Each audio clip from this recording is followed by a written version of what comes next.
لا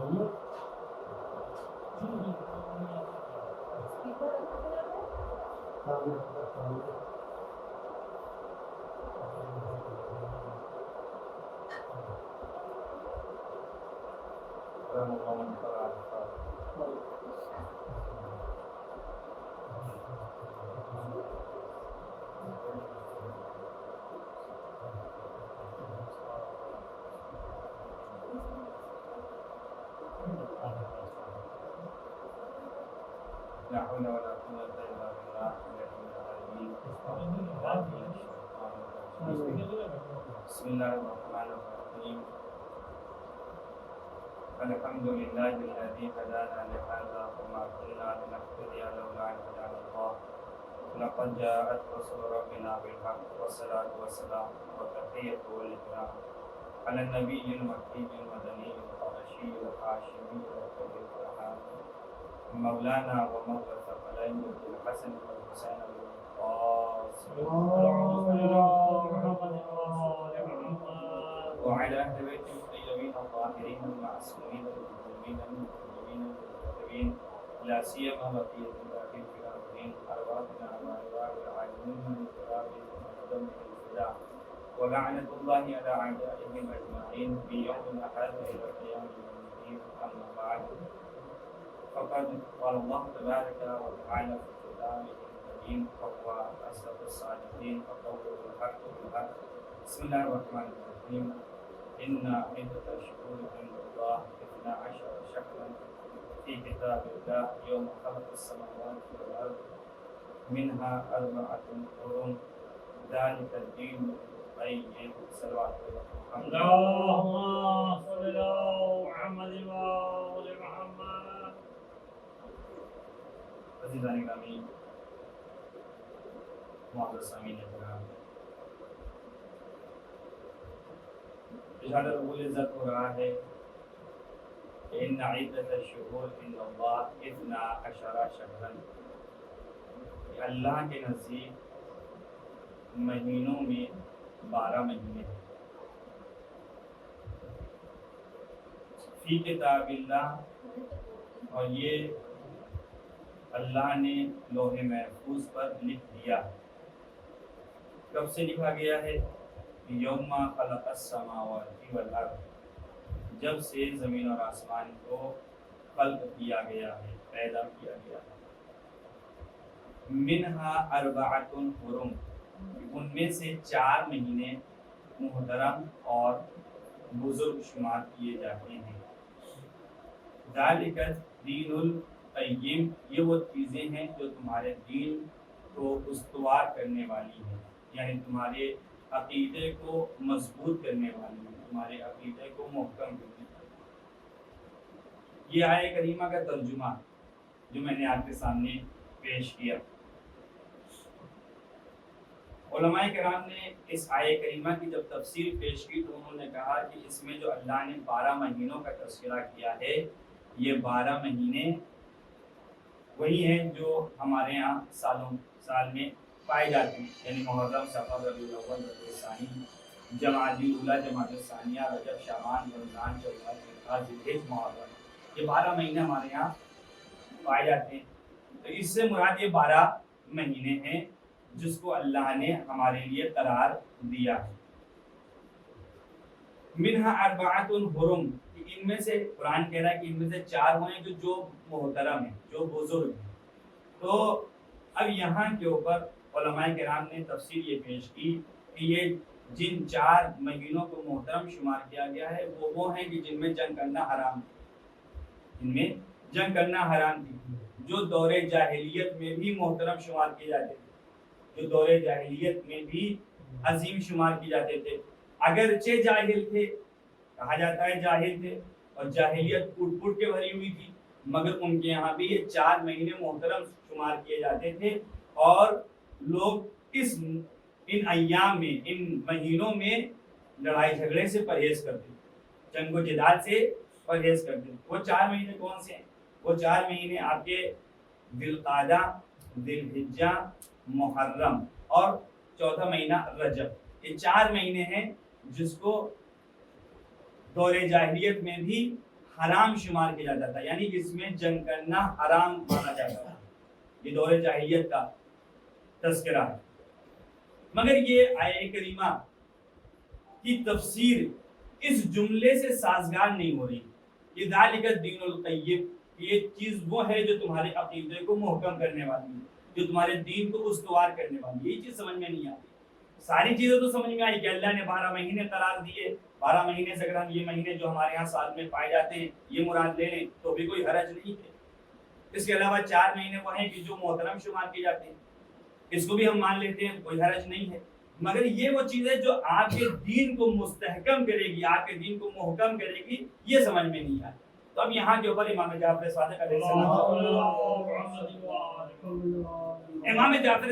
السلام نے داؤد رقی سے فرمایا. جب داؤد رقی نے آ کے سوال کیا اس آیہ کریمہ کے بارے میں کہ مولا اس آیہ کریمہ کا مطلب کیا ہے، تو آپ نے فرمایا کہ اس آیہ کریمہ سے ہم مراد ہیں.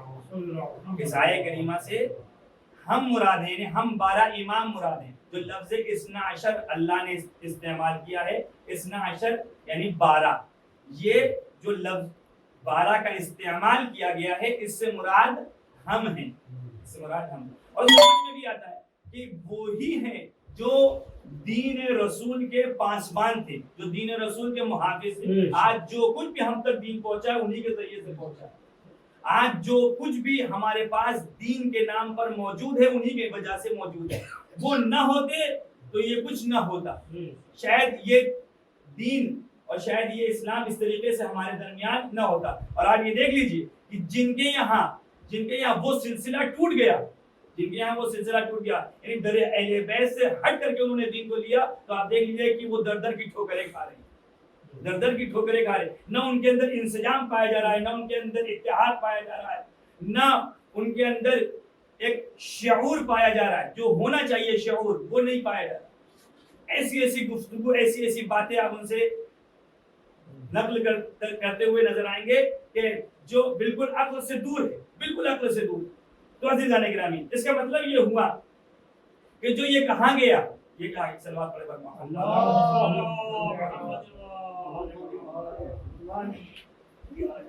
جو یہ کہا گیا کہ اس سے مراد ہم اہل بیت ہیں، تو یہ بات سمجھ میں بھی آتی ہے اور یہ اس آیہ کریمہ کے مفہوم کو مکمل کر رہی ہے. ذالک الدین القیم جو کہا گیا تو اس مفہوم کو یہ مکمل کر رہی ہے، اس کے معنی کو یہ مکمل کر رہی ہے. اب یہاں کے اوپر داؤد رقی نے آ کر کے سوال کیا، مولا یہ بات تو سمجھ میں آ گئی کہ یہ جو اثنا عشر کا لفظ استعمال کیا گیا اس سے مراد آپ ہیں، آپ 12 امام مراد ہیں. لیکن اس میں جو یہ کہا گیا ہے کہ منہا اربعۃ حرم، ان میں سے 4 وہ ہیں کہ جو محترم ہیں، اس سے کون مراد ہے؟ اس سے کون مراد ہے؟ اب وہاں کے اوپر امام جعفر صادق علیہ السلام ارشاد فرماتے ہیں کہ اس سے مراد ہم میں سے 4 علی ہیں. ہم میں سے 4 علی ہیں. پہلے حضرت علی بن ابی طالب علیہ السلام، دوسرے حضرت علی بن حسین علیہ السلام، تیسرے امام رضا علیہ السلام یعنی علی بن موسیٰ رضا علیہ السلام، اور چوتھے امام ہادی علیہ السلام، جن کا نام بھی علی تھا. تو یہ 4 علی ہیں جن کو محترم شمار کیا گیا ہے. اور جب پوچھا گیا کہ کیوں محترم شمار کیا گیا تو آواز دی چونکہ ان کے نام کو اللہ نے اپنے نام سے مشتق کیا ہے، یعنی ان کا نام وہی ہے جو اللہ کا نام ہے. اس بات پڑھے بر محمد، ان کا نام وہی ہے جو اللہ کا نام ہے، یعنی اللہ نے اپنا نام ہی نہیں دیا ہے، اس وجہ سے یہ محترم ہو گئے، اس وجہ سے یہ محترم ہو گئے. اب عزیزان گرامی، چونکہ امام زین العابدین علیہ السلام کی شہادت کی تاریخ ابھی جلدی ہی گزری ہے، لہذا تھوڑی گفتگو امام زین العابدین علیہ السلام سے متعلق میں آپ کے سامنے کروں گا. اور یہ ان کا حق بھی ہے کہ ہر امام کو کم سے کم بیان کیا جائے، ان کی زندگی کے بارے میں بتایا جائے اور انہوں نے کس طریقے سے اسلام کو آگے بڑھایا ہے. یہ سب چیزوں کے اوپر ہماری گفتگو ہونا چاہیے. سب سے پہلی چیز تو یہ امامت جو اللہ نے رکھی ہے ہدایت کے لیے، اس کے اوپر ہماری توجہ ہونا چاہیے. یعنی یہ کوئی معمولی چیز نہیں، کوئی معمولی چیز نہیں ہے.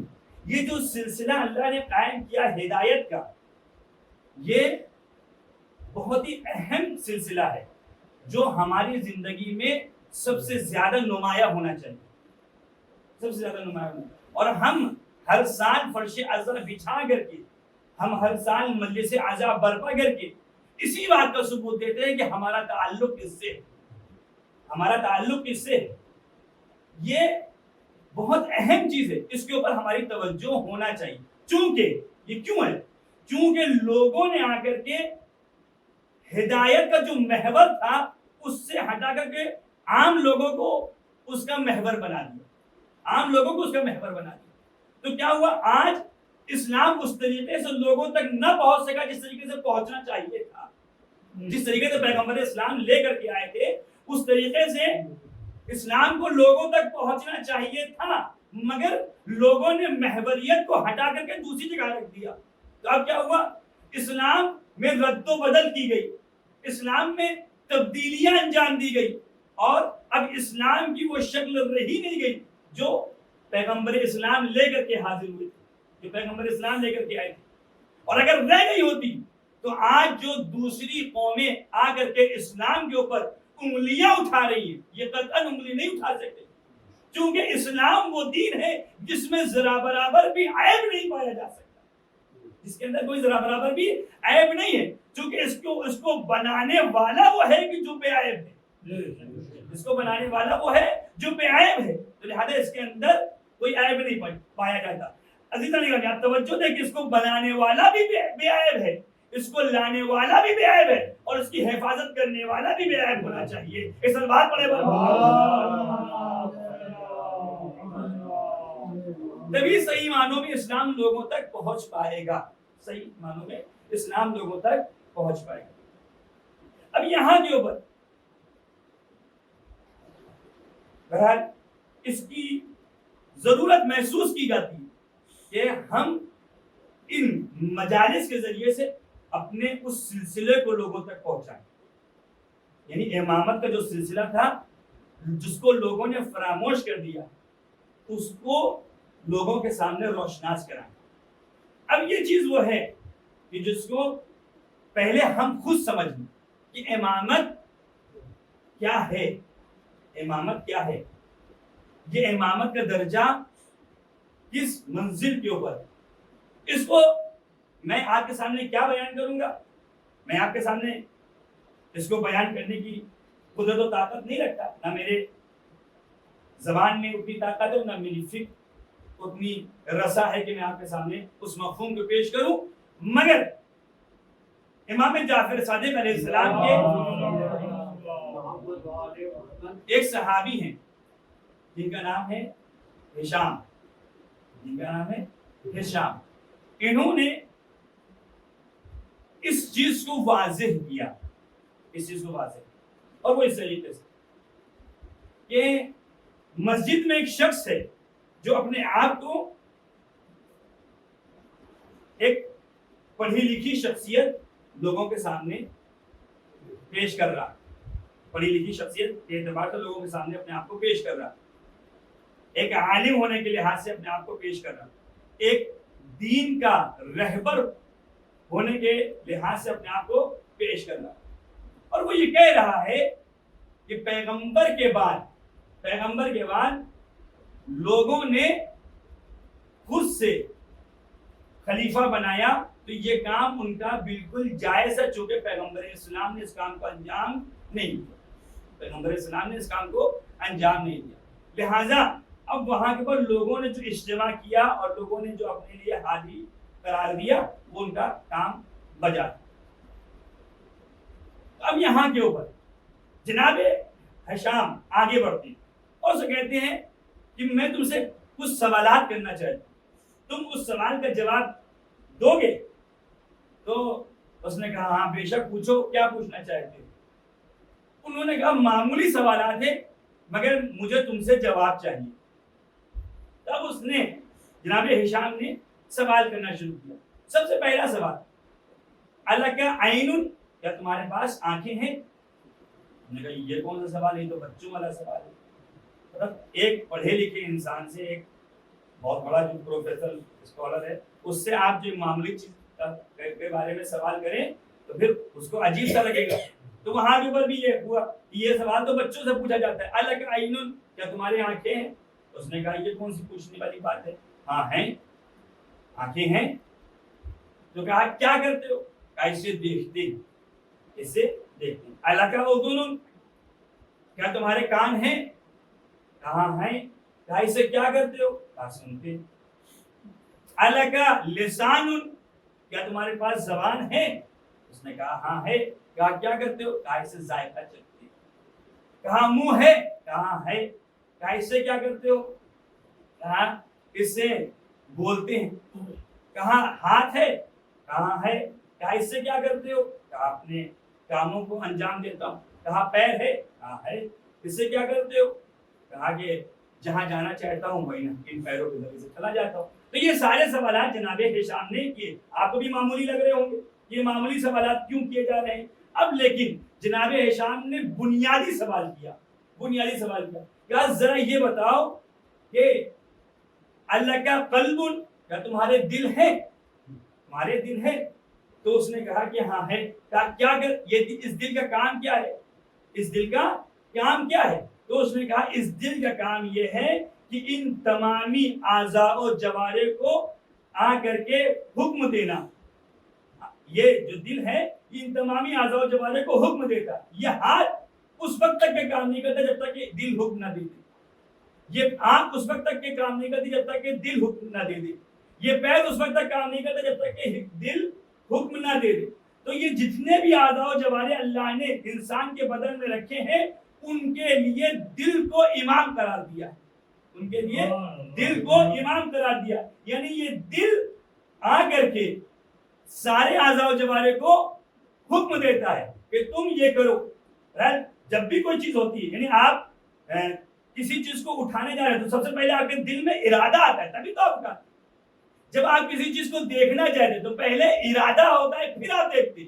ایسا نہیں ہوتا کہ پہلے آپ دیکھیں پھر ارادہ ہے, نہیں, پہلے ارادہ آتا ہے پھر آپ اس طرف متوجہ ہوتے ہیں. اور یہی وجہ ہے کہ جب تک کہ ارادہ نہ ہو, آپ سامنے والے کو دیکھ رہے ہیں, سامنے والے کو لگ رہا ہے کہ آپ اس کو دیکھ رہے ہیں مگر آپ اس کو نہیں دیکھ رہے. کبھی کبھی ایسی کنڈیشن ہوتی ہے کہ نہیں ہوتی کہ آپ دیکھ رہے ہیں بالکل سامنے, سامنے والا سمجھ رہا ہے کہ آپ اس کو دیکھ رہے ہیں مگر آپ اگر آپ اس سے جا کر کے پوچھیں جو آپ کی طرف دیکھ رہا تھا, اسے پوچھیں کہ کیا تم ہماری طرف دیکھ رہے ہو, وہ کہے گا نہیں, ہم کچھ سوچ رہے ہیں, ہم ادھر دیکھ ضرور رہے تھے مگر نگاہیں اس طرف نہیں, مطلب توجہ اس طرف نہیں تھی. تو اب اس کا مطلب یہ ہوا کہ ارادہ پہلے ہوتا ہے, انسان کا کام بعد میں ہوا کرتا ہے. تو اب جو آنکھ کام کر رہی ہے تو اس سے پہلے ارادہ موجود ہے, کان کام کر رہا ہے تو اس سے پہلے ارادہ موجود ہے, منہ کام کر رہا ہے تو اس سے پہلے ارادہ موجود ہے, ہاتھ کام کر رہے ہیں تو اس سے پہلے ارادہ موجود ہے, پیر کام کر رہے ہیں تو اس سے پہلے ارادہ موجود ہے. تو یہ ارادے کہاں سے پیدا ہوتے ہیں؟ دل سے پیدا ہوتے ہیں. یعنی دل ان تمامی چیزوں کا حکم دینے والا ہے. تو اب یہاں کے بعد جناب ہشام نے عبد الملک نے جناب ہشام نے یہ سوال کیا, ذرا یہ بتاؤ کہ اللہ نے دل, یہ جو دل ہے یہ اللہ نے قرار دیا ہے یا تم نے اپنی جانب سے قرار دے دیا؟ یہ تم نے جو دل ہے یہ تم نے اپنے بدن میں رکھا ہے یا اللہ نے قرار دیا ہے؟ تب اس سے وہاں پہ اسے جواب دیا, نہیں, یہ چیز تو وہ ہے کہ جو اللہ نے ہمیں عطا کی ہے, ہمارا اس میں کوئی دخل نہیں ہے, نہ ہم اس کو بنا سکتے ہیں نہ اس میں کوئی تبدیلی کر سکتے, کچھ بھی نہیں کر سکتے. یہ وہ چیز ہے جو اللہ نے جیسے بنا دی ہے ویسے ہی ہم اس کا استعمال کرتے ہیں. تو بس جناب ہشام ابن عبد الملک نے آواز دی کہ بتاؤ, جب اس چھوٹے سے جسم کو اللہ نے بغیر ایمان کے نہیں چھوڑا تو اس سماج کو اللہ بغیر ایمان کے کیسے چھوڑ سکتا ہے؟ اس سلوات پڑھے دماغ کا بھی ہوتا ہے, یہ سب سے بڑی چیز ہے. یہ دماغ بھی دل سے کام کرتا ہے, دماغ بھی انسان کا دل سے. اور لفظ قلب جب استعمال کیا جاتا ہے اردو عربی زبان میں, جب بھی جہاں پر بھی لفظ قلب استعمال کیا گیا قرآن میں تو وہاں پر انسان کا یہی دماغ اور انسان کی روح اصل ہے, انسان کی روح اصل ہے. یہ دل بھی چونکہ اس دل میں انسان کی روح بستی ہے، اور عام طور پر جو لفظ قلب استعمال کیا جاتا ہے تو روح مراد ہوتی ہے. تو یہ ساری چیزیں تو امام ظاہری طرح، کیونکہ عام فکر رکھنے والے افراد تھے، زیادہ ان کے اندر فہم نہیں پائی جاتی تھی، اس بنیاد کے اوپر امام وہ جناب ہشام نے آ کر کے معمولی طور سے ان کو سمجھانے کی کوشش کی. اس کے لیے آپ اس طریقے سے بھی سمجھ سکتے ہیں کہ ایک زمانہ تھا کہ جب لوگ یہ سمجھتے تھے کہ سورج دنیا کے ارد گرد گھومتا ہے، لوگ سمجھتے تھے کہ سورج نکلتا ہے اور سورج ڈوبتا ہے. لیکن جیسے جیسے تحقیق بڑھی انسان کو اس بات کا اندازہ ہوا نہیں، سورج اپنی جگہ کے اوپر ٹکا ہوا ہے، زمین گھومتی ہے. تو جو حصہ زمین کا سورج کے سامنے چلا جاتا ہے وہ حصہ روشن ہو جایا کرتا ہے، اور جو حصہ زمین کے پیچھے سورج کے پیچھے چلا جایا کرتا ہے وہاں پر رات ہوا کرتی ہے. تو عزیزان گرامی، ایک زمانہ تھا جب یہ لوگ سمجھ رہے تھے کہ سورج زمین کے ارد گرد گھومتا ہے تو وہ کہتے تھے سورج نکلا سورج ڈوبا. لیکن جیسے جیسے دنیا نے ترقی کی، علم نے ترقی کی، تو وہاں کے اوپر یہ کہا جانے لگا کہ نہیں، سورج اپنی جگہ کے اوپر رکا ہے، زمین گھومتی ہے. تو بس یہاں سے ایک فیصلہ ہو گیا کہ اب جو ہم یہ مولائے کائنات کی فضیلت بیان کرتے ہیں، یہ مولائے کائنات نے سورج کو پلٹا دیا. تو سورج کو مولائے کائنات نے نہیں پلٹایا، سورج تو اپنی جگہ کے اوپر موجود ہے. اور اگر آپ یہ مان بھی لے کہ سورج کو پلٹایا، اگر یہ مان لیں کہ سورج کو پلٹایا، تو آپ ذرا سوچیں کہ پورا جو یونیورسل ہے آپ کا، اس میں ذرا سی بھی اگر تبدیلی باقی ہو جائے، ذرا سی بھی اگر اس میں تیزی یا کمی آ جائے تو پوری دنیا برباد ہو سکتی ہے. پورا جو یونیورسل برباد ہو سکتا ہے، یعنی سب کچھ برباد ہو جائے گا کہ ذرا سی حرکت میں تیزی آ جائے، یہ ذرا سی حرکت کم ہو جائے. تو اب یہ میرے مولا کا معجزہ ہی تو تھا، کہ سورج پلٹ بھی آیا اور دنیا اپنی طرح چلتی بھی رہی. ایک صلوات پڑھے بر محمد، کہ سورج پلٹ بھی آیا اور دنیا اپنی طرح سے چلتی بھی رہی، اور اس میں کوئی بھی ذرا بھی تبدیلی واقع نہیں ہوئی. اور یہ چیز وہ ہے کہ جو شاید ہمارے سمجھ میں اتنی زیادہ نہ آئے، لیکن جو لوگ ان مسائل سے مسلسل روبرو ہیں ان کے لیے یہ چیز واضح ہے کہ ذرا سی بھی اگر اس میں کمی یا زیادتی ہو جائے تو پورا سلسلہ جو اللہ نے قائم کیا ہے اس میں ایک خطرناک طریقے سے تبدیلی آ جائے گی، اور ممکن ہے کہ زمین پر جو زندگی موجود ہے وہ ختم ہو جائے. تو ان تمامی چیزوں کو مولائے کائنات نے محفوظ کرتے ہوئے سورج کو پلٹایا. یا اگر آپ مانیں کہ زمین کی حرکت کو مولا نے اس طریقے سے روک کر کے سورج کی طرف پھر موڑ دیا، تو یہ بھی ایک بہت بڑا کمال تھا مولا کا. یہ بھی بہت بڑا کمال تھا کہ یہ بھی کرنا بہت ہی سخت کام تھا، اس کو عام انسان انجام ہی نہیں دے سکتا. بہت ہی سخت مرحلہ. بہرحال کل ملا کر کے صرف اتنا کہنا مقصود ہے کہ کبھی کبھی جو دلیلیں پیش کی جاتی ہیں وہ سامنے والے کو دیکھ کر کے پیش کی جاتی ہیں. سامنے والا جس علم کا مالک ہوگا، جس صلاحیت کا مالک ہوگا، اس کے سامنے اسی انداز سے گفتگو کی جائے گی. تو جناب ہشام نے جو گفتگو کی ہے وہ ایسے انسان سے گفتگو کی تھی جو ظاہر میں اپنے آپ کو پڑھا لکھا کہہ رہا تھا، مگر اس کے اندر وہ شعور، وہ بالغی موجود نہ تھی. لہذا عام گفتگو کرتے ہوئے اس کو سمجھایا ہے کہ دیکھو جس طریقے سے اللہ نے دل کو اس جسم میں امام قرار دیا ہے، اسی طریقے سے اللہ نے اس کائنات میں بھی ایک امام قرار دیا ہے جس کے توسط سے یہ کائنات چل رہی ہے. ایک صلوات پڑھے بر محمد. تو یہ چیز وہ ہے جس پر ہماری توجہ ہونا چاہیے. یعنی مولائے کائنات نے یہ واضح من عرف نفسہ فقد عرف ربہ، کہ جو اپنے آپ کو پہچان لے گا وہ اپنے پروردگار کو بھی پہچان لے گا. اس اپنے جسم کو انسان، اپنے وجود کو انسان اگر پہچان لے تو خود بخود اسے خدا سمجھ میں آ جائے گا. ہمیں بس توجہ دینا ہے کہ ہم کس شخصیت کے مالک ہیں، کتنی نعمتیں اللہ نے ہمارے اندر رکھی. بس چونکہ گفتگو زیادہ نہ ہو جائے میں امام زین العابدین علیہ السلام کی طرف امام زین العابدین علیہ السلام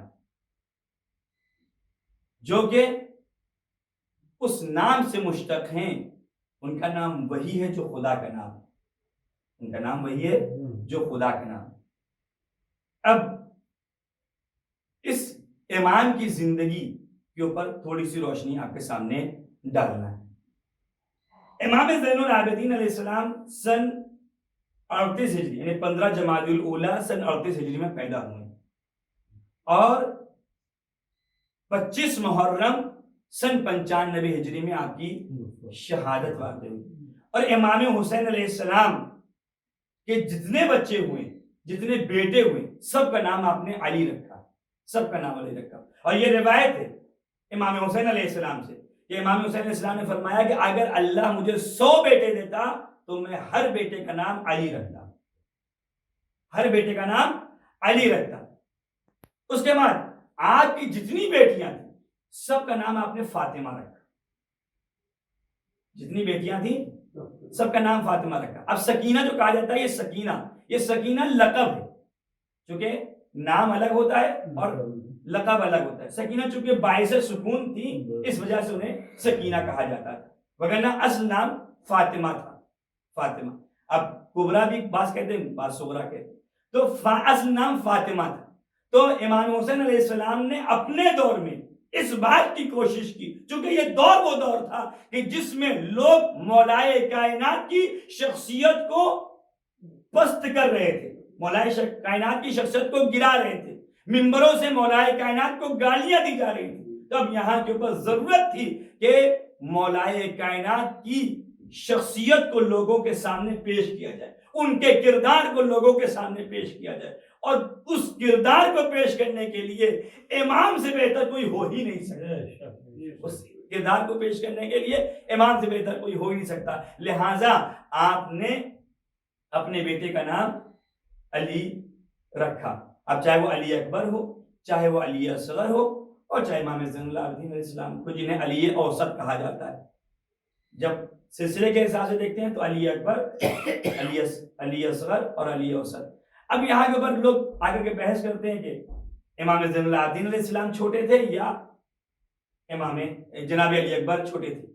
کون چھوٹا تھا؟ کیونکہ ہمارے یہاں جو روایت میں پڑھا جاتا ہے جناب علی اکبر 18 سال کے، ہمارے علی اکبر 18 سال کے. تو لوگ کہتے ہیں کہ نہیں، امام زین العابدین علیہ السلام بڑے تھے، اور یہ جو علی اکبر اور علی اصغر ہیں یہ اس اعتبار سے چونکہ یعنی علی اکبر کے مقابلے میں علی اصغر، چونکہ سب سے چھوٹے علی اصغر تھے، اس کے مقابلے میں جناب علی اکبر کو علی اکبر کہا جانے لگا، علی اکبر کو علی اکبر کہا جانے لگا. تو کل ملا کر کے یہ ساری تاریخی بحثیں ہیں جس میں زیادہ الجھنے کی ضرورت نہیں. بس اتنا ہے کہ امام کے سارے بیٹوں کا نام علی تھا، سارے بیٹوں کا نام علی تھا، اور بیٹیوں کا نام فاطمہ تھا، بیٹیوں کا نام فاطمہ تھا. اب عزیزان گرامی، امام زین العابدین علیہ السلام جب پیدا ہوئے تو آپ سن 38 ہجری میں پیدا ہوئے، اور یہ وہ دور تھا کہ جب امام علی علیہ السلام کی حکومت چل رہی تھی.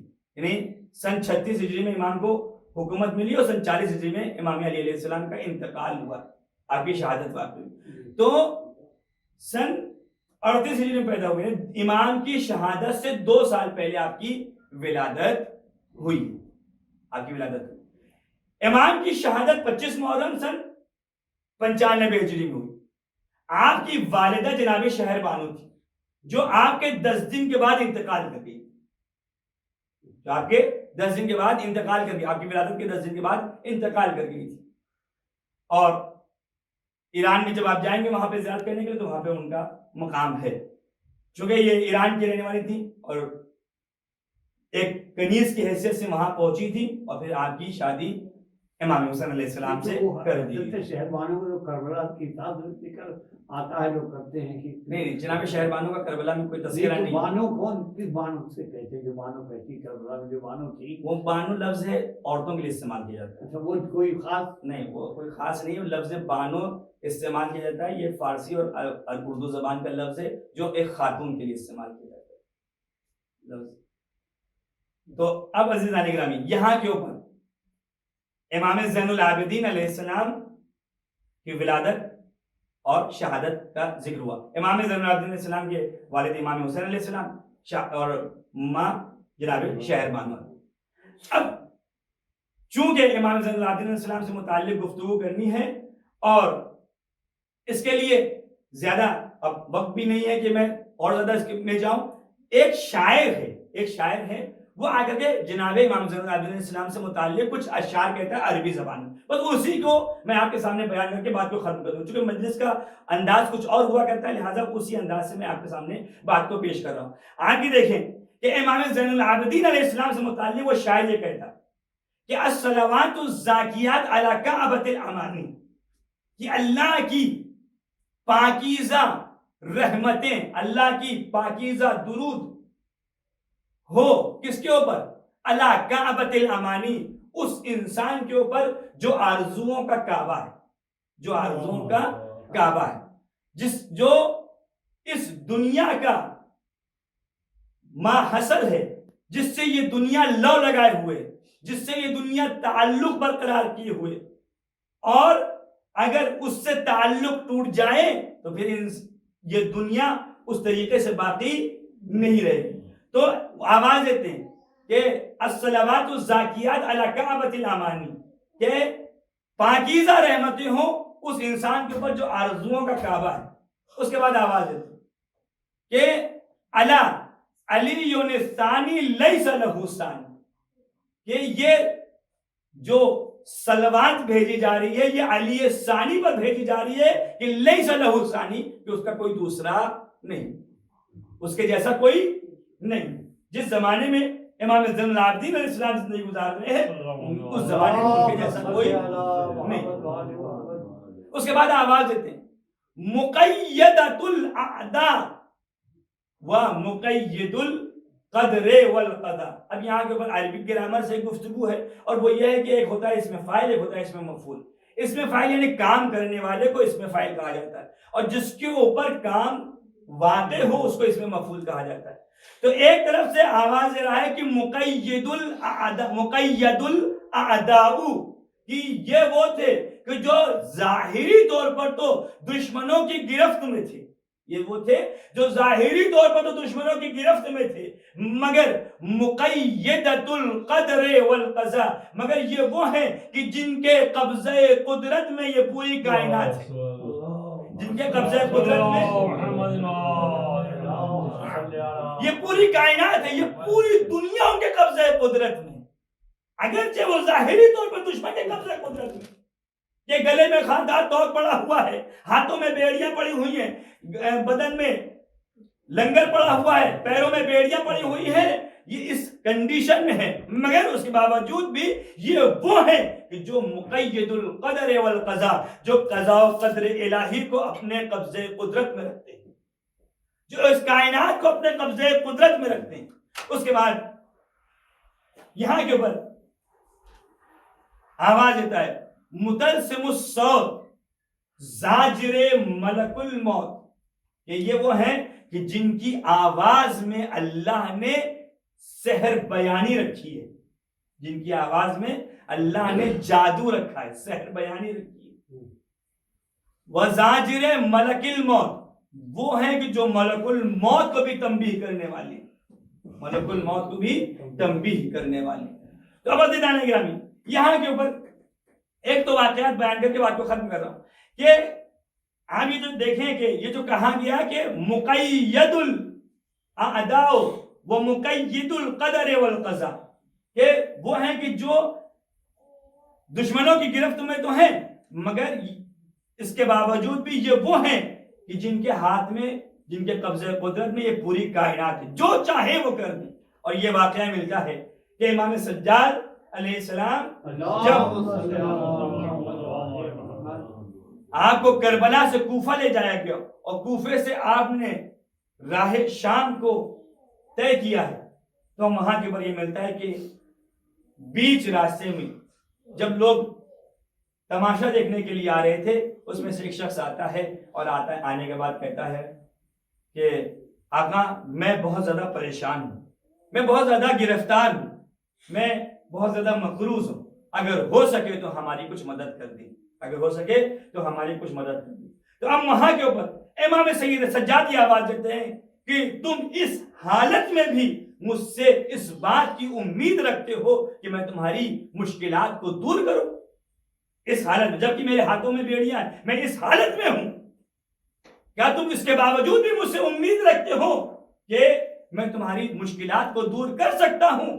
تو بہت بامعرفت تھا، بہت بامعرفت تھا۔ اس نے کہا مولا جانتا ہوں کہ آپ کے ہاتھ بندھے ہوئے ہیں، جانتا ہوں کہ آپ کے گلے میں خاردار توق ہے، جانتا ہوں کہ آپ کے پیروں میں بیڑیاں پڑی ہوئی ہیں، مگر آپ وہ ہیں جس کے قبضے قدرت میں یہ پوری کائنات جس کے قبضے قدرت میں یہ پوری کائنات ہے۔ اور یہ ملتا ہے کہ اب جب امام نے یہ جملے سنے ہیں تو آواز جب میری سواری یہاں سے پڑ جائے تو اسی جہاں کے اوپر گڈھا کھودنا تو تمہیں وہ تمہاری چیزیں مل جائیں گی جس سے تمہاری آرزویں پوری ہو جائیں، جس سے تمہاری آرزویں پوری ہو جائیں۔ تب یہاں کے اوپر تب جیسے ہی یہ سواری آگے بڑھی ہے اور اس نے وہاں پر گڈھا کھودا تو وہ خزانہ ملا جس کے ذریعے سے اس کی اپنی حاجت پوری ہو گئی اور اس کی ساری مشکلات دور ہو گئی۔ تو میں یہاں پر کہوں گا کہ آپ ذرا سوچیں کہ جس سواری کے اوپر امام بیٹھے تھے اس سواری کے پیروں کے اندر اتنی برکت اللہ نے پیدا کر دی کہ اس سے خزانے صادر ہوا کرتے ہیں، تو پھر امام کس منزل کے اوپر ہوگا؟ اس البات پر محمد یہ ہے میرا امام، یہ ہے میرا امام، امام زین العابدین علیہ السلام۔ اگرچہ وہ گرفتار ہے، اگرچہ وہ پابند سلاسل ہے، مگر اس کے باوجود بھی اس کے اندر وہ اللہ نے اختیار دیا ہے کہ کائنات کی ہر شے اس کے قبضے کو رکھے۔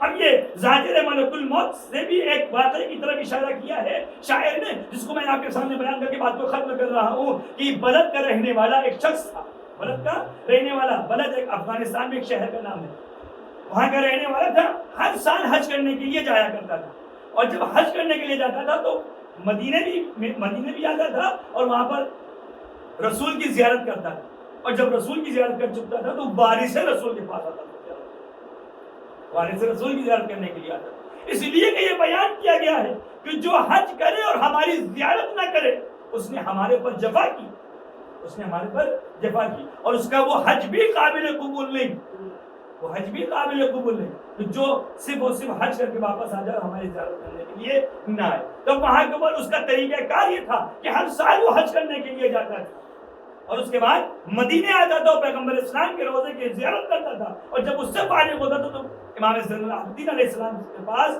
ان سے ملاقات کرنے کے لیے آتا تھا۔ اب یہاں کے اوپر یہ ملتا ہے کہ ایک مرتبہ وہ سفر کرنے کے لیے نکلا، حج کا زمانہ آیا اور وہ نکلا ہے، لیکن جیسے ہی نکلنے والا ہوا ویسے ہی زوجہ نے کہا کہ تم ہر سال جب بھی تم حج کرنے کے لیے جاتے ہو وہاں سے تم زیارت کرنے کے لیے جاتے ہو اور کسی کے لیے بیش قیمت تحفے لے کے جاتے ہو، بیش قیمت قیمتی تحفے لے کر کے جاتے ہو، تو یہ جو قیمتی تحفے لے کر کے جاتے ہو جس کے لیے بھی لے کے جاتے ہو اس نے آج تک کوئی تحفہ نہیں دیا، تم جس کے لیے تحفے لے کے جا رہے ہو اس کو بھی تو چاہیے تھا کہ وہ تحفے دے، مگر اس نے آج تک کوئی تحفہ نہیں دیا، تم اتنے مہنگے مہنگے تحفے لے کر کے جاتے ہو۔ اس نے اس کو سمجھانے کی کوشش کی کہ نہیں ایسی باتیں نہیں کی جاتی، وہ چونکہ معرفت رکھتا تھا اس نے آج تک کے امام زین العابدین اسلام کو دیکھا بھی نہیں، یہ سوچے تھے کہ معمولی انسان ہے جس کے لیے اتنے بیش قیمت تحفے لے کے جایا جا رہا ہے۔ تو اب اس نے روکا کہ یہ کیوں لے جا رہے، اب اس نے سمجھانے کی کوشش کی اور کہا کہ اس سے تمہارا کوئی تعلق نہیں ہے، یہ میں اپنی مرضی سے لے جاتا۔ اب یہ کہہ کر کے وہ نکل گئے، حج کرنے کے لیے نکل گیا۔ حج کرنے کے بعد وہ مدینہ رسول آیا اور روضہ رسول کی زیارت کی، اس کے بعد امام زین العابدین علیہ السلام کے پاس آیا۔ اب امام زین العابدین علیہ السلام کے پاس آنے کے بعد اس نے امام کی زیارت کی اور آپس میں گفتگو ہوئی، اور جب وہ جانے لگا تو امام نے آواز دی اگر ہو سکے تو آج کھانا ہمارے ساتھ کھا کے جاؤ، اگر ہو سکے تو آج کھانا ہمارے ساتھ کھا کے جاؤ۔ تو اب یہاں کے اوپر اس نے کہا کہ ٹھیک ہے مولا یہ سعادت اگر ہمیں نصیب ہو جائے تو یہ بہت بڑی بات ہے، یہ سعادت ہمیں نصیب ہو جائے تو بہت بڑی بات ہے کہ ہم آپ کے ساتھ آپ کے دسترخوان میں بیٹھ کے کھانا کھائیں۔ تب وہ تیار ہو گئے، وہاں پر کھانا چنا گیا، دسترخوان لگا، کھانا چنا گیا۔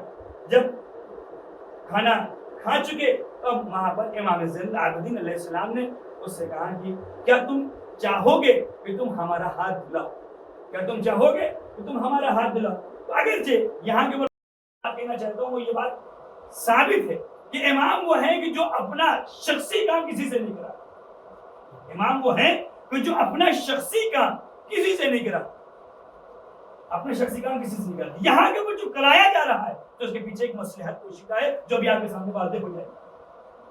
امام زین العابدین علیہ السلام نے کہا تم ہمارا ہاتھ دلانا پسند کرو گے؟ اس نے کہا مولا یہ سعادت نصیب ہو جائے تو اس سے بڑی بات کیا ہے؟ اور اس کے بعد ایک تش لا کے رکھا گیا اور اس میں اس نے امام کے ہاتھ کو دلانا شروع کیا۔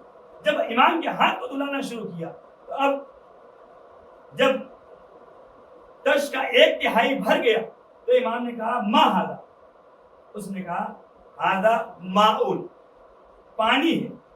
امام نے کہا یہ کیا ہے؟ اس نے کہا پانی۔ کہا بل زبرجد ازرق، یہ زبرجد ہے، ایک قیمتی پتھر وہ ہے۔ اور جب اس نے نگاہ ڈالی تو دیکھا کہ واقعی وہ اس پتھر میں پانی اس پتھر میں تبدیل ہو چکا۔ اس کے بعد اب پھر اس نے ہاتھ میں پانی ڈالنا شروع کیا۔ امام نے سوال کیا ما ھذا؟ اس نے کہا ماء۔ پھر امام نے فرمایا بل در ابیض، بلکہ در ابیض سفید موتی۔ پھر اس نے پانی ڈالا ہاتھ پر، پانی گرا۔ امام نے پوچھا کیا ہے؟ اس نے کہا ماء۔ امام نے کہا بل یاقوت احمر، یہ سرخ یاقوت ہے۔ اب عزیزان گرامی جب اس نے نگاہ ڈالی ہے تو وہ تمامی پانی ان بیش قیمت پتھروں میں تبدیل ہو چکا ہے، بیش قیمت پتھروں میں تبدیل ہو چکا ہے۔ تو اب میں یہاں پر پھر وہی بات آپ کے سامنے کہوں گا کہ آپ ذرا سوچیں، تصور کریں کہ ایک امام کہ جس کے ہاتھ سے مس ہوئی دھون میں اتنی تاثیر پائی جاتی ہے کہ وہ بیش قیمتی پتھر میں تبدیل ہو جائے تو پھر وہ امام کس منزل کے اوپر ہوگا۔ اور پھر یہاں پر دوسری چیز یہ کہ دنیا والے کسی کو لا صدیق کہتے رہے، کسی کو لا صدیق کہتے رہے، مگر اصل صادق تو وہ ہے کہ جس کی زبان سے جو جملہ نکل جائے وہ حقیقت میں تبدیل ہو جائے، جس کی زبان سے جو جملہ نکل جائے وہ حقیقت میں تبدیل ہو جائے۔ اصل صادق ہماری نگاہ میں وہ ہے، اصل صدیق ہماری نگاہ میں وہ ہے۔ اس الوات پڑھے بر محمد۔ اب یہاں کے اوپر امام نے آواز دی کہ یہ تحفہ تم لے جا کر کے اپنی زوجہ کو دے دو۔ تو اس سے یہ بات بھی واضح ہو گئی کہ امام دلوں کے حالات سے واقف، امام دلوں کے حالات، اگرچہ بلد جو کہ ایک دور ترین علاقہ ہے مگر وہاں سے اس نے صرف ارادہ اور بات یہی تھی اور امام تک کہ وہ بات پہنچ گئی۔ امام دلوں کے رازوں سے بھی واقف، کیوں نہ واقف ہو؟ چونکہ وہ نمائندہ اللہ کا ہے، چونکہ نمائندہ ہوا اور اللہ یہ کہتا ہے کہ ہم انسانوں کے رازوں سے بھی واقف، جو ظاہر ہے اس سے بھی واقف ہے، جو باطن ہے اس سے بھی واقف ہے۔ تو ہم یہاں کے اوپر یہ تحفہ امام نے اس کی زوجہ کے لیے بھجوایا۔ جب یہ لے کر کے وہ پہنچا تو اس نے کہا میں نے کہا تھا نا تم سے کہا تھا نا کہ تم اس طریقے کی باتیں نہ کہو، لو تمہارے لیے تحفہ بھیجا گیا۔ اس کے بعد اس نے پورا ماجرا سنایا۔ جب یہ ماجرا سنا تو اس کے دل میں بھی، اس کی زوجہ کے دل میں بھی عقیدت پیدا ہو گئی، امام سے متعلق عقیدت پیدا ہو گئی اور اس نے کہا کہ میں اگلے سال میں بھی امام کی زیارت کے لیے جاؤں۔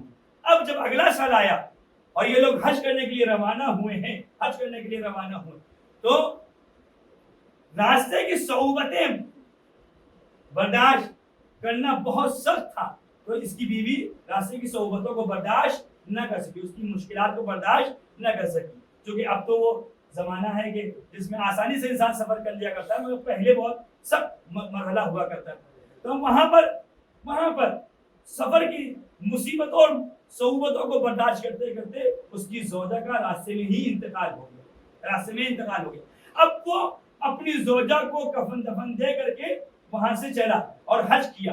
حج کرنے کے بعد امام کی بارگاہ میں حاضر ہوا. اب جیسے ہی وہ امام کی بارگاہ میں حاضر ہوا, امام نے کہا چلے تو تم 2 تھے مگر آئے ایک, چلے تم 2 تھے مگر آئے ایک ہو, تو دوسرا کہاں رہ گیا؟ اس نے کہا مولا کیا بتائے, دل غم سے بھرا ہوا ہے, میری زوجہ کا انتقال ہو گیا, یہ سفر کی صحبتوں کو برداشت نہ کر سکی اور راستے میں ہی اس کا انتقال ہو گیا. اب وہاں کے اوپر امام نے جملہ کہا ہے کہ جاؤ دیکھو شاید تمہاری زوجہ زندہ, شاید دیکھو تمہاری زوجہ زندہ ہے. جیسے ہی امام نے یہ کہا, اس نے کہا نہیں مولا میں ابھی اپنے ہاتھوں سے دفنا کر کے آیا ہوں. تو وہیں پر ابو حمزہ سمالی بیٹھے ہوئے تھے جو بہت ہی بامعرفت صحابی تھے. آواز دی امام اگر کہہ رہے ہیں تو اس کے پیچھے کوئی نہ کوئی مصلحت پوشیدہ, اس کے پیچھے کوئی نہ کوئی مصلحت پوشیدہ, یقیناً جاؤ دیکھو تمہیں تمہاری مراد ملے گی. اب عزیزان گرامی یہ واپس آیا ہے اور واپس آنے کے بعد اس نے جب دیکھا تو اس کی زوجہ اسی جگہ کے اوپر انتظار کر رہی ہے جہاں پر اس کا انتقال ہوا, جہاں پر اس کا انتقال ہوا. جب وہاں پر پہنچا اس نے زوجہ سے ماجرا پوچھا تو اس نے کہا کہ ملک الموت میری روح یقیناً قبض کر کے لے جا رہے تھے مگر ایک نورانی شخصیت آئی اور اس نے آنے کے بعد کہا کہ اس عورت کو, اس خاتون کو چھوڑ دو چونکہ یہ میری ظاہرہ ہے, اسے چھوڑ دو. اب اس نے ملک الموت نے ان کے حکم پر ہماری روح کو چھوڑ دیا اور میں دوبارہ زندہ ہو گئی. اور جب یہ امام کی بارگاہ میں حاضر ہوئی ہے تو اس نے اعتراف کیا یہی وہ شخص تھا جس نے ملک الموت سے یہ کہا تھا کہ اس کی روح کو چھوڑ دو. اور اب وہاں پر امام زین العابدین علیہ السلام نے کہا کہ میں نے تمہیں 30 سال کی زندگی بخشی, 30 سال کی زندگی بخشی ہے. تو عزیزو یہ وہ ہستیاں ہیں جو کائنات کے اوپر قدرت رکھتی ہیں, یہ وہ ہستیاں ہیں جو ملک الموت کے اوپر بھی اختیار رکھتی ہیں. ان کو معمولی نہ سمجھا جائے, ان کے در سے تب متوسل ہوا جائے, ان کے در سے لو لگائی جائے, ان سے لو لگا کر کے جو بھی دعائیں مانگی جائیں گی یقیناً قبول ہوں گی, یقیناً آپ کی آرزویں پوری ہوں گی. بس چونکہ یہ امام سجاد علیہ السلام کا تذکرہ ہے, امام سجاد علیہ السلام کی گفتگو ہے, لہذا جب دل ٹوٹے, جب دل میں شکستگی پیدا ہو تو اپنے امام کو یاد کریں اور امام سے لو لگا کر کے اپنی دل کی حاجتوں کو پیش کریں. یقیناً امام جس طریقے سے امام نے اس کی حاجتوں کو پورا کیا ہے تو آپ کی بھی حاجتیں پوری ہوں گی. بس عزیزو اب میں امام زین العابدین علیہ السلام کے بارے میں اور کیا بیان کروں, وہی بیان کر سکتا ہوں جس کو امام زین العابدین علیہ السلام نے شام کے دربار میں بیان کیا ہے. جب شام کے دربار میں یہ واقعہ, جب شام کے دربار میں اسیروں کو لے جایا گیا, اہل حرم کو لے جایا گیا, تو وہاں کے اوپر یزید نے یہ چاہا کہ اہل بیت کی توہین کی جائے, اہل بیت کی توہین کی جائے اور مولا کائنات اور امام حسین علیہ السلام پر سب کو شتم کیا جائے. اس نے ایک خطیب کو بھیجا ہے اور کہا کہ جاؤ جا کر کے مولا کے متعلق وہ باتیں کہو جس سے ان کی توہین ہو. اور یہ خطیب گیا ہے اور جانے کے بعد اس نے مولا کائنات امام حسین علیہ السلام سے متعلق وہ باتیں کہی جو معاشرے میں بری سمجھی جاتی تھی, جو معاشرے میں پست سمجھی جاتی تھی. اس طریقے سے وہ امام کا تعارف کرا رہا ہے. لیکن اب امام زین العابدین علیہ السلام اٹھے ہیں اور آواز دی یا یزید اذن لی حتی اسعد الی هذه الاعواز, اے یزید مجھے بھی اجازت دے تاکہ میں بھی اس لکڑیوں کے ڈھیر پر جاؤں اور جانے کے بعد وہ بات کہوں جس میں اللہ کی خوشی ہو. اور اس کے بعد امام نے فرمایا کہ اوتینا ستن وفضلنا بسبع, کہ اللہ نے ہمیں 6 چیزیں عطا کی ہیں اور 7 چیزوں کے ذریعے سے فضیلت دی ہے. اور اس کے بعد امام نے جو جملے ارشاد فرمائے ہیں, انا ابن محمد المصطفیٰ, انا ابن من حمل علی الرکن, میں اس کا بیٹا ہوں کہ جو محمد مصطفیٰ ہے, میں اس کا بیٹا ہوں جو شب معراج مسجد حرام سے مسجد اقصی کی طرف گیا, میں اس کا بیٹا ہوں کہ جو اللہ کی بارگاہ میں تک پہنچا. اتنا فاصلہ تھا کہ دو کمانیوں سے کم کا فاصلہ رہ گیا تھا, میں اس کا بیٹا ہوں. اور اس کے بعد امام نے آگے بیان کرنا شروع کیا کہ میں علی مرتضیٰ کا بیٹا ہوں, میں اس کا بیٹا ہوں جس نے 2 مرتبہ ہجرتیں کی, میں اس کا بیٹا ہوں جس نے 2 مرتبہ بیعت کی, میں اس کا بیٹا ہوں جس نے 2 تلواروں سے جنگ کی, میں اس کا بیٹا ہوں جس نے 2 نیزوں سے جنگ کی. یہ ساری فضیلتیں بیان کرنے کے بعد آپ نے آواز دی انا ابن فاطمہ الزہرا, میں اس کا بیٹا ہوں کہ جس جسے فاطمہ زہرا کہا جاتا ہے۔ عزیزو اب یہ وہ منزل تھی کہ جہاں پر دشمن بھی بیٹھ کر کے گریا کر رہے تھے اور دہاڑے مار مار کے رو رہے تھے۔ یہ روایتوں میں ملتا ہے فضل الناس، لوگ گریا کر رہے تھے، دہاڑے مار مار کے رو رہے تھے۔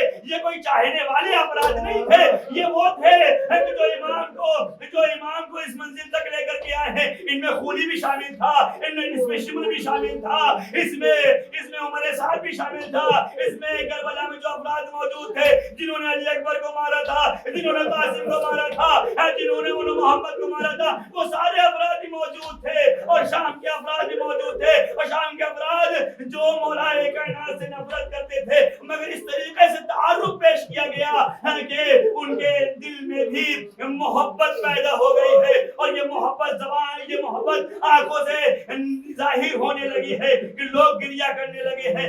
تو یہ میں نے جو آپ کے سامنے کہا وہ مدلسم الصوت کہ اللہ نے انہیں سحر بیانی عطا کی تھی، تو یہ سحر بیانی کی منزل ہے۔ بس عزیزان گرامی اب جہاں کے اوپر یہ فضائل بیان کیے ہیں وہی کے اوپر جناب سید سجاد نے اپنے مسائل بھی بیان کیے ہیں۔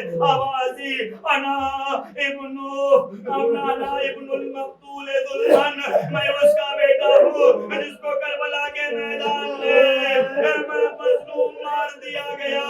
انا ابن طریح کربلا، میں اس کا بیٹا ہوں جس کو کربلا میں چھوڑ دیا گیا۔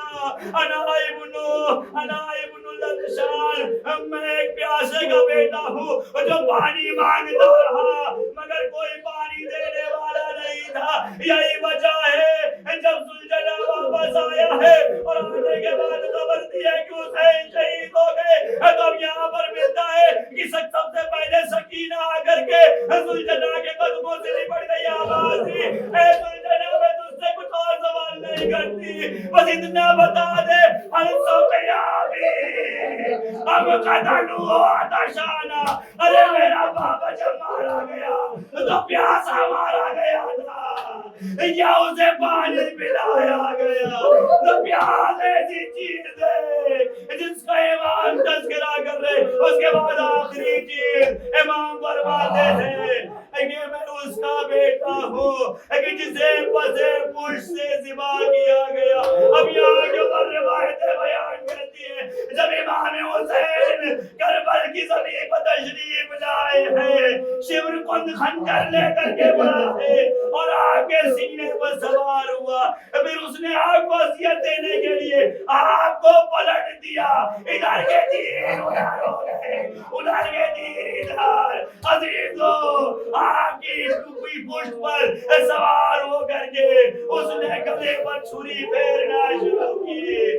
عزیزو یہ جو گلے کی جو پشت ہے اس پر جو ہڈی ہے اس میں سب سے زیادہ تکلیف ہوتی ہے۔ عزیزو یہاں پر ملتا ہے کند خنجر تھا، کند خنجر چل نہ رہا تھا، شمر جب پریشان ہو گیا اس نے آواز دی خنجر کام نہیں کر رہا، ایک جب آگے بڑھا اس نے نیزے کے ذریعے سے امام کے گلے پر وار کیا۔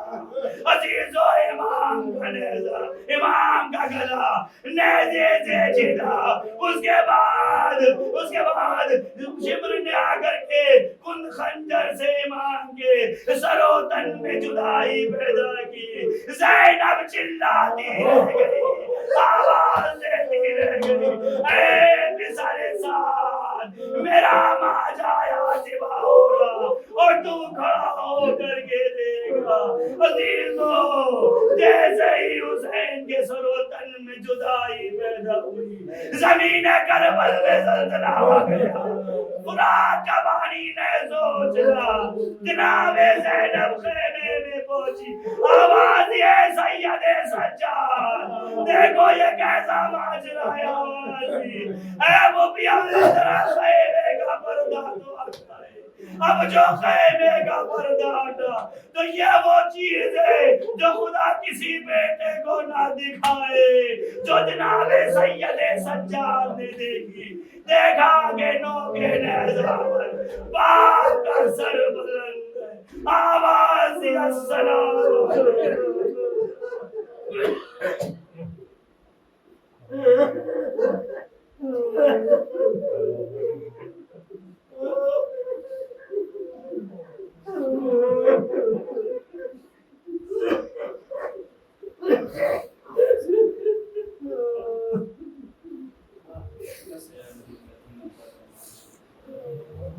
اور الہ جواز محمد محمد ہمارے مختصی بات ہمیں جو پریشانی حال کی پریشانی الہی کی بات جو خیرات کی مشکل بے اولاد انہیں ساتھ بے اولاد انہیں مخلوص قرض پر سوائے اے میرے پروردگار کے واسطہ محمد علی پرچم اسلام کو سربلند فرما پرچم یقین و نفاق کو سنجم اے میرے پروردگار کے واسطہ محمد علی محمد حاضرین کی دلی حاجات و شرف قبولیت اے میرے پروردگار کے واسطہ محمد علی ہمارے امام زمان علیہ السلام کو تعجیب ہم سب ان کے آوان و انصار میں شمار ربنا تقبل منا انک انت السمیع العلیم